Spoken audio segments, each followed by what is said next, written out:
ভূমি, ভূমি তোর কি হয়েছে? তুই আমাকে চিনতে পারছিস না? আমি হইনি, তোর বোন।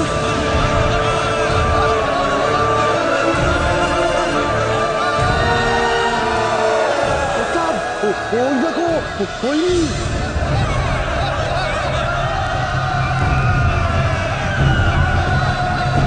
বাহ, পুতুল করে এসেই তোমার সমস্ত সমস্যা মিটে গেল।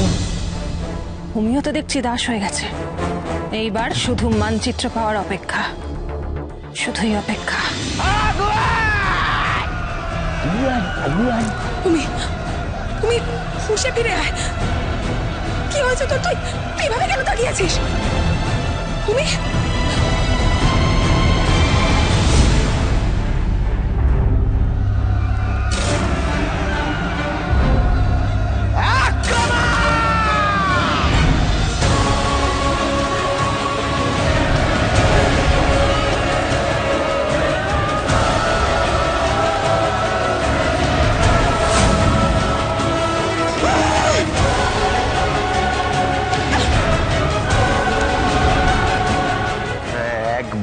বোনকে আঘাত করে যাচ্ছে, বিশ্বাস করা যায় না।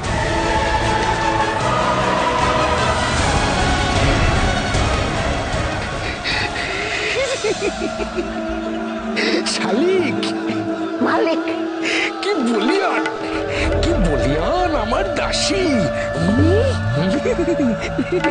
ওর সামনে টিকবে না কেউ। দেখ দেখ, মূর্তিমান, সর্বনাশী, সর্বনাশী। তোর কি হয়েছে? তুই শান্ত হ, তুই ভুল করছিস। আমি হইনি, তুই আমাকে চিন। আমি বুঝতে পারছি না তোর।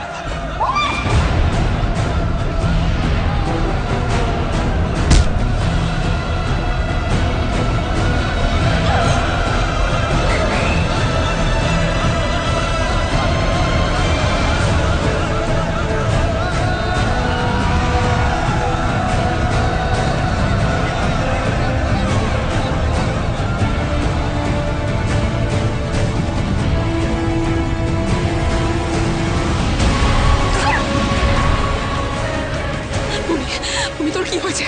তুই আমার উপর আক্রমণ করছিস। আমি হইনি তোর বোন। তুই কারুর দাস নস ভূমি। তুই রূপনগরের রাজকন্যা, রূপনগরের ভূমি তুই। ভূমি, ভূমি লাগছে আমার। ভূমি, ভূমি।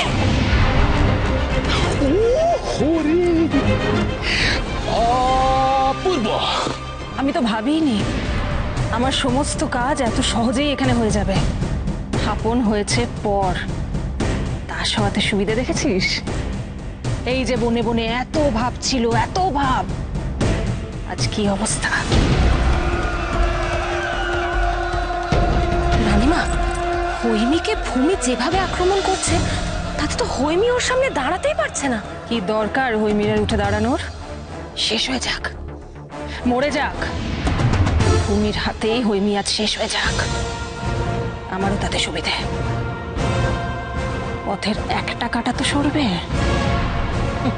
কিন্তু তাহলে আপনার মানচিত্রটা কি আপনি? মানচিত্র এবার আমার হাতের মুঠোয় আসবেই। দাস হয়ে যাওয়ার ব্যাপারটা আমার বেশ মনে ধরেছে।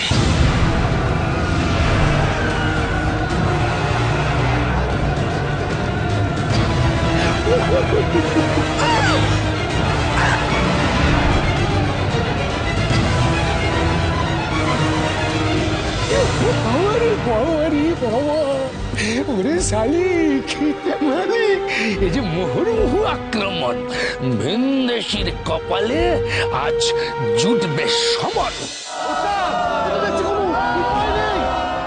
তাহলে কি আমরা হাল ছেড়ে দেবো? না, এত সহজে আমরা হাল ছাড়বো না। আমরা জাহাজের নাবিক, এত সহজে আমরা হাল ছাড়তে পারি? শোন, জাহাজ যখন প্রায় ডুবে যায় তখন যদি জলের উপরে একটুও তার ভেসে থাকে, আমরা তখন চেষ্টা করি মাস্তুলের কাঁচিটাকে টেনে ধরে রাখার। আজ আমরা এত সহজে হার মেনে নেব? কিছুতেই না। এই চল চল, ওখানে গিয়ে দেখবো। আর তাড়াতাড়ি বলো।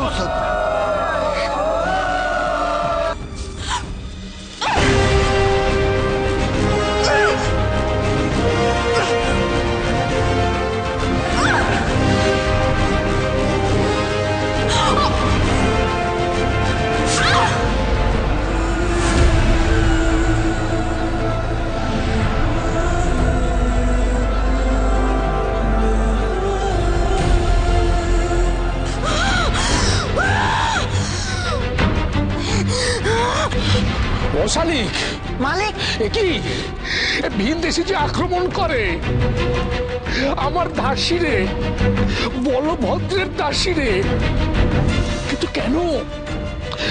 এমন তো কথা ছিল না কোনো। কি করছোটা কে তুমি? বিপদের উপর বিপদ বাড়াচ্ছ তুমি। চলো,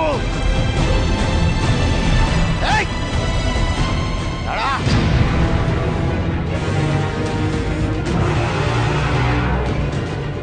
এই তুই কে রে? লড়াইতে এইভাবে ঢুকে পড়লি কেন? বেশ করেছি, এসেছি, বেশ করেছি। শোনো শোনো, তোমাদের দাসী জিতে গেছে। হ্যাঁ, ওদের দাসী জিতে গেছে। দারুণ লড়াই করে ওদের দাসী জিতে গেছে। দারুণ লড়েছে, ওদের দাসী জিতে গেছে। ওদের দাসী জিতে গেছে। হ্যাঁ, ওদের দাসী জিতে, ওদের দাসী জিতে। এবার আমরা যাই না, এইভাবে যাওয়া যায় না। হার মাথারে নিকুতি করেছে তোর হারের। বলছি তো তোমাদের দাসী জিতে গেছে, ভিনদেশী হেরে গেছে। আমাদের ভিনদেশী হেরে গেছে, আমরা পরাজিত। আমাদের আমাদের তোমরা ক্ষমা করো, ক্ষমা করো আমাদের।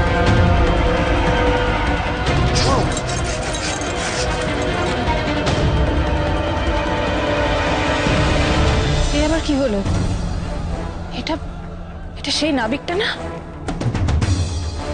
ও তো এসে পুরো খেলাটাই বিগড়ে দিল। ইস রানীমা, আর একটু হলে এই দুই বোনের মাত্র এক বোন বেঁচে থাকতো। মানিক সে বলভদ্রের দাসীর শক্তির কাছে না পেরে ওই ভিনদেশী ময়দান ছেড়ে পালিয়েছে। তাই এই লড়াইয়ে জয় হলো দাসী সংখ্যা 107। ভালো, ভালোই লড়লো ওই ভিনদেশি। কিন্তু শেষে জিতলো কে? এই বলভদ্রের দাসী। শান্ত হও, শান্ত হও, শান্ত হও। হইমি, চুপ।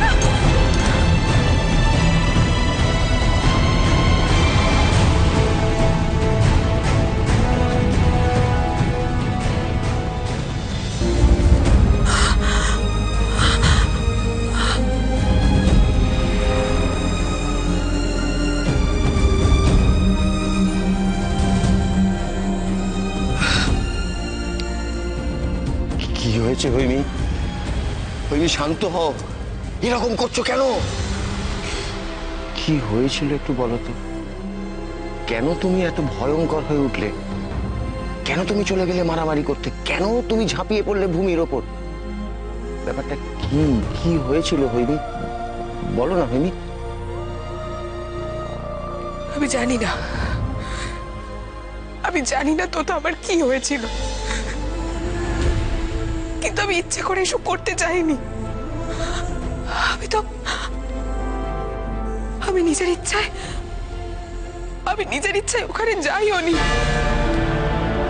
কিন্তু বিশ্বাস করো আমি আটকে গেছিলাম, বেরোতে পারছিলাম না ওখান থেকে।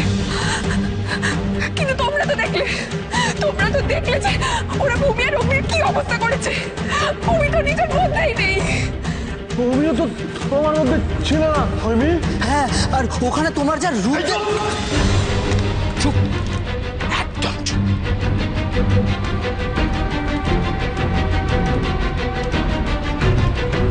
হৈমি, হৈমি, বিপদের সময় মাথাটা ঠান্ডা রাখতে হয়। আমাদের এখন একটাই কাজ করতে হবে, আমাদের আবার ওই বলভদ্র সভায় যেতে হবে আর ভূমি আর অগ্নিকে যে কোনো উপায় ছাড়িয়ে আনতে হবে। ওই বলভদ্রের সভায় এখন যাওয়া মানে নির্ঘাত মৃত্যুকে নিমন্ত্রণ করে ডেকে আনা।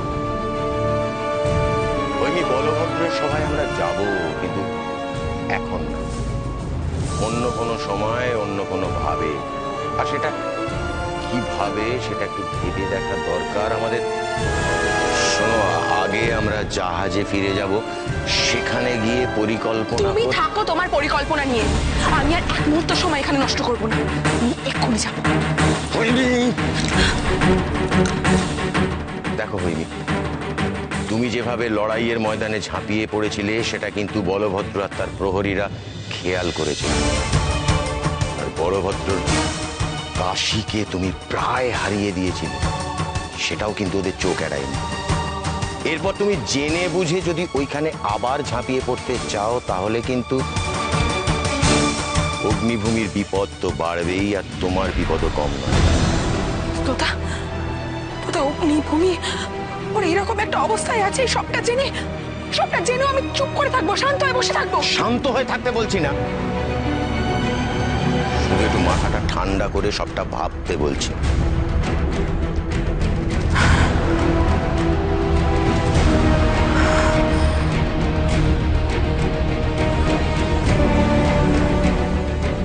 বাবু বাবু, হ্যাঁ ওস্তাদ। শোন, তোরা একবার জাহাজে ফিরে যা। ঠিক আছে ওস্তাদ।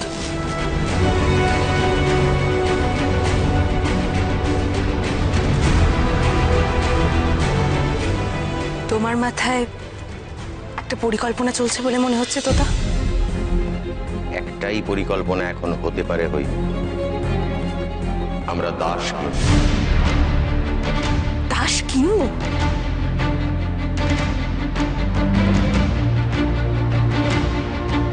একটু ভালোভাবে ভেবে দেখো তো হইনি,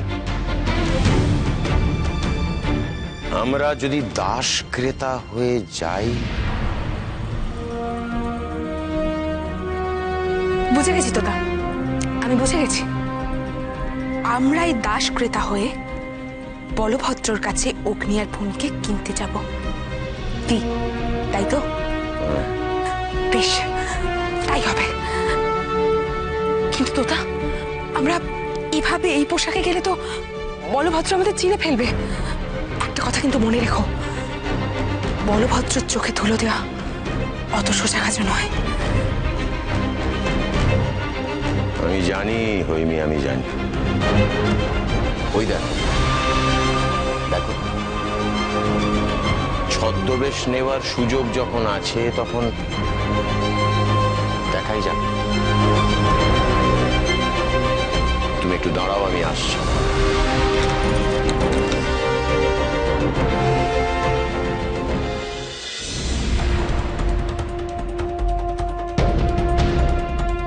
কি হলো কি আজ তোর?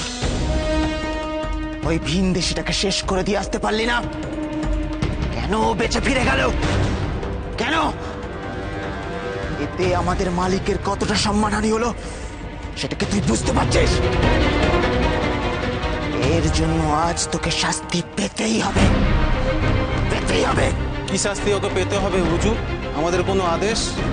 না না, পুরানোস, তুই যা গড়াদের ওপারে জ্বলন্ত লোহার শলাকা আছে, ওটা নিয়ে এখানে আয় এখনই। শাস্তি না পেলে তোদের আবার কিছু মনে থাকে না, তাই না?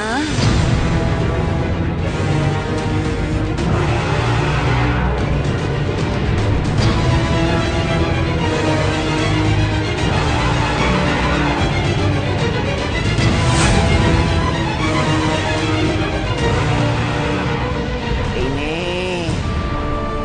এবার এই লাল জ্বলন্ত দিকটা নিজের হাতে চেপে ধর।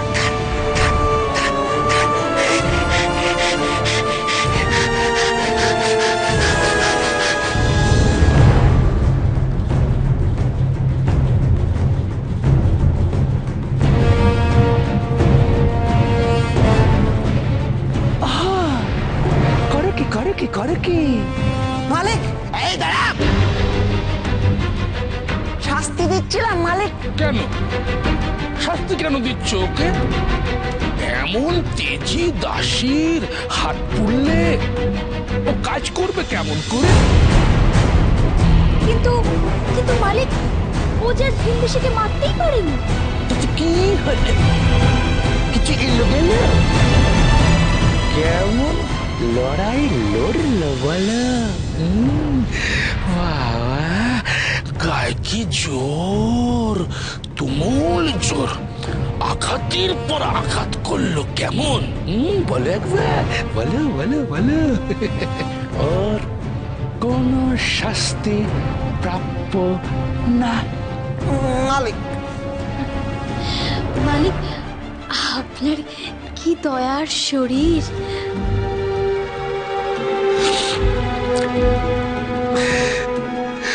তা যা বলেছ, কি দয়ার শরীর আমার, কিন্তু ভিনদেশীকে তো আমার দাসী মারতে পারিনি, তাই শাস্তি স্বরূপ আজ ও আর জল পাবে না, জল খেতে পাবে না। দাসী গলা শুকিয়ে যাক, হয়ে যাক কাঠ, চোখ মুখ ঠেলে বেরিয়ে আসুক, কিন্তু শাস্তি হবে না মাপ। তাই তো জল পাবে না আজ ওই দাসী। কিন্তু খুঁজে বার করো কে কে কে ওই ভিনদেশী। এখন থেকে আমরা হচ্ছি হীরকপুর রাজ্যের বণিক পরিবারের দুজন। হ্যাঁ, দারুণ বলেছে তো। ঠিক, মানে আমরা হলাম গিয়ে হীরকপুরের বণিক পরিবার থেকে এসেছি, আমাদের প্রচুর অর্থ, আর তাই দিয়ে আমরা বলভদ্রর কাছ থেকে অগ্নি আর ভূমিকে কিনতে যাব। আমরা বলভদ্রর কাছে প্রচুর দরে ওদের কিনে নিতে চাইবো, কারণ আমাদের এটা বোঝাতে হবে তোতা যে আমাদের রাজ্যের জন্য অগ্নি আর ভূমিকে খুব দরকার, ওদের ছাড়া চলবে না, তাই আমরা ওদের কিনতে এসেছি। দারুণ দারুণ বলেছো।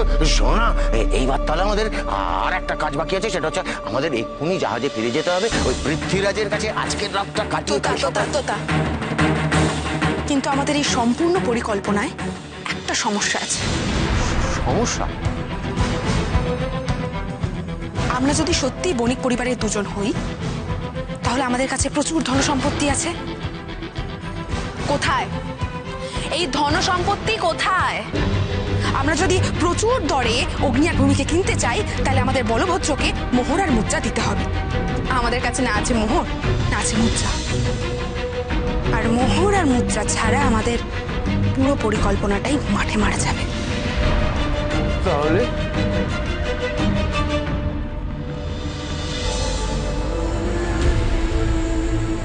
জল জল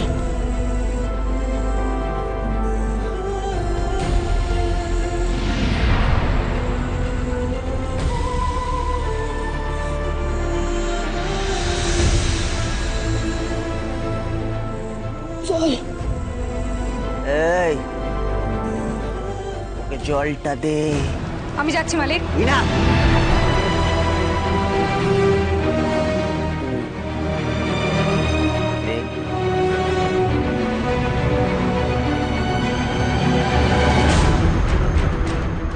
জল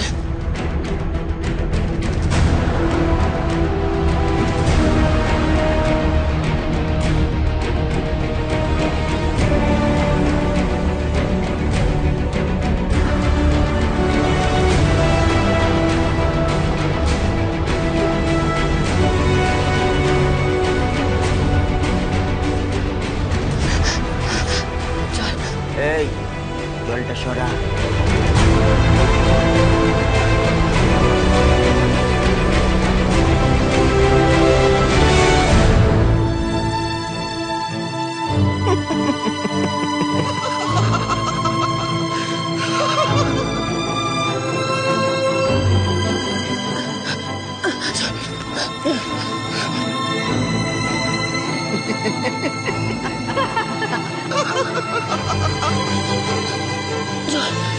এবার ওর হাতটা তোর পা দিয়ে চেপে ধর।